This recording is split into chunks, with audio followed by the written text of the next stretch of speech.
It is almost 6 a.m. in the morning and search and rescue volunteer Pam is waking up to get ready for the day. The sky is extremely cloudy.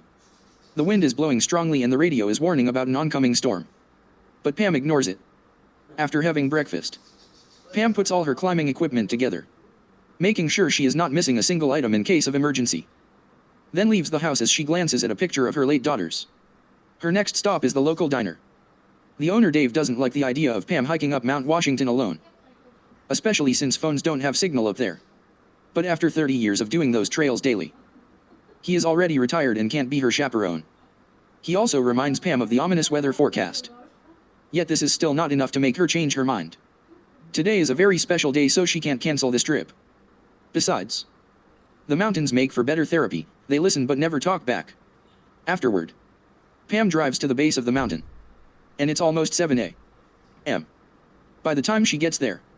As she parks, she meets 2 campers that are leaving after spending 2 freezing nights in the area. They haven't seen anyone else up there, which is weird because there is one more car parked nearby. Once she puts all her equipment on and leaves a map of her route on the windshield wipers in case of an emergency, Pam begins making her way up the trail. First she has to cross a forest and a river, and she keeps her mind active by quoting Edward Abbey's Desert Solitaire. When she finally reaches the path that goes up, she takes off her sweater to be more comfortable, not minding the cold at all. All the stones on the ground make hiking more difficult than it looks, and Pam ends up tripping when one of her hiking staffs breaks. Thankfully, she does not get hurt, so she takes a break to have a drink, fixes the staff with some tape, and notices the dark clouds taking over the sky before she keeps going. After crossing another river, Pam reaches the snowy areas of the mountain by almost 10 a.m. and puts back her jacket before she freezes. The storm is coming closer and the wind is already blowing snow in her face. But Pam keeps her enthusiasm up by taking the occasional breaks. Hot cocoa helps her keep warm, and putting special chains around her shoes will make it easier to climb. By 10:30, the cold is so bad that Pam has put on her whole gear, and whenever she takes a break, she must sit behind rocks not to be blown away. When she starts climbing the final stretch, she comes across a purposefully built pile of rocks and notices a shadow at the top of the mountain. To get their attention, Pam blows her whistle, but she doesn't get a reply. It is almost 11 a.m. by now, meaning she isn't doing a good time. And another clue is about to delay her even more. There are sneaker footprints on the snow. Blowing her whistle and yelling a few words to be heard, Pam follows the footprints to find the person behind them. She is so distracted by this though, that she doesn't notice a hole in the ground and falls in it. Pam tries to climb out a couple of times, but she keeps slipping back in, and her hands are getting hurt.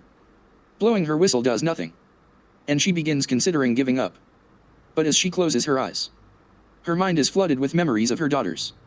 Seeing this as a sign, Pam decides to try again, and this time, she manages to get out. Water is in order to celebrate the effort, but sadly her bottle is empty. After covering the hole with a bunch of branches, she climbs up the last part of the trail and makes it to the mountain top by 1 p.m. There, she finds a man sitting in the snow freezing to death because he isn't wearing the proper gear.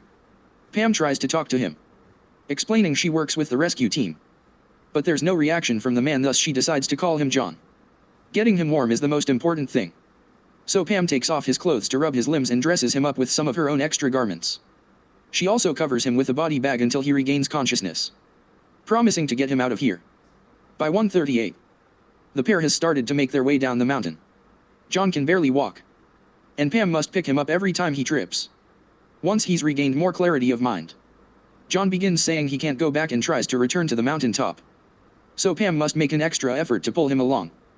By almost 3 p.m., they are about to reach the edge of a cliff, so John uses the little energy he has to run and do what he has in mind. Fortunately, the snow cushions his fall, but he does hurt his leg when it hits a rock.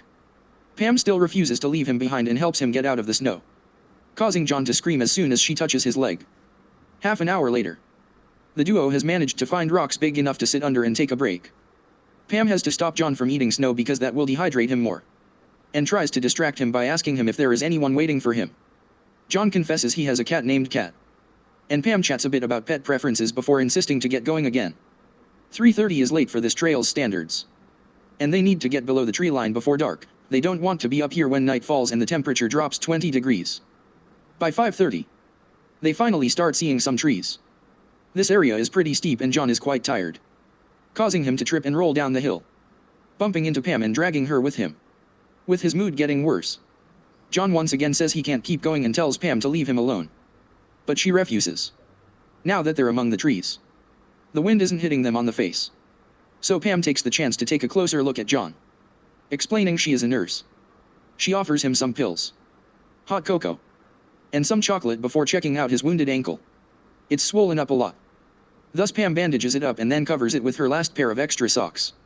Seeing Pam's jacket clearly now, John finally understands she is part of the rescue team. But he is disappointed to hear that the lack of signal here means there won't be a helicopter or backup coming. Thinking they aren't going to make it, John starts crying. But Pam promises him once again that she will take him home. Walking through the forest doesn't turn out to be as easy as it should because of John's ankle, and Pam has to keep him from falling asleep.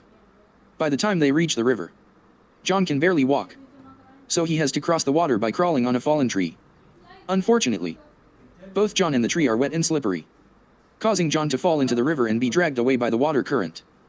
Pam follows the path next to the river, making it to the mouth by 6:10, meaning it's already pretty dark. Thinking she has failed, Pam begins crying. But then a noise alerts her of something in the water. It's John, who is barely unconscious and holding onto a rock. Pam doesn't hesitate to get into the pond to drag John out and hug him tightly, as both admit that had been pretty scary. By 7:13, the duo can see the road in the distance, and Pam encourages John to sing in order to forget the pain as she helps him to walk. She actually likes the song he chooses because it reminds her of her daughters. By 10:44, after John has put on the bag to stay warm, the pair is crossing the forest when Pam sees a car driving down the road. She runs after it to try to stop it and ask for help. But sadly, she isn't fast enough. John freaks out, thinking he's been abandoned. So when Pam finds him again, she needs to convince him once more that they have to keep moving. It is almost 11:30 when they finally reach the cars. Pam leaves John resting against the trunk while she starts the engine and turns on the heater. But instead of waiting, John runs to his own car and drives away. There's nothing she can do to stop him. So Pam returns home and quickly takes care of her body. After a stop at the toilet, she takes off her wet clothes and raids her fridge, which ends up with her taking a nap right there on the kitchen floor. When she wakes up sometime later, she takes a warm bath and finally allows herself to cry her heart out. That night, Pam dreams of the day she lost her daughters. She was woken up by a weird smell, and as soon as she realized it was a gas leak, she opened the window to take a clean breath. Afterward, she rushed to check on her children. But unfortunately it was too late. They were both dead. Since then, Pam always leaves at least one window open, even in winter.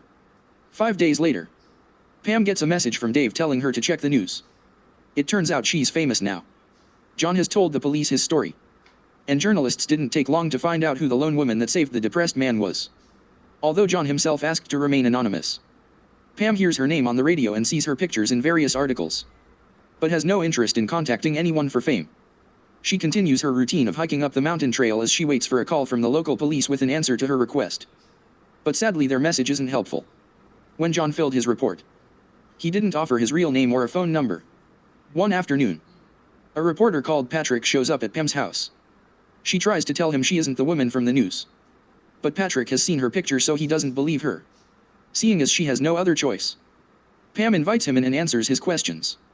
She hasn't heard a single word from John, and she doesn't think it matters why he had been on top of the mountain in November with few layers of clothes. Patrick wants to find John, thinking he may have something to tell Pam. But she thinks if John would have wanted to tell her something, he would already have. A few days later, Pam goes to Dave's diner and finds John waiting for her. He gives her back her clothes, asks her to keep calling John, and comments his ankle is healing well. Afterward, he finally explains what was he doing on top of that mountain. A year ago, John lost his girlfriend, and he started to have trouble picturing her face even if he can describe it. He also began wondering what dying means and where the dead go.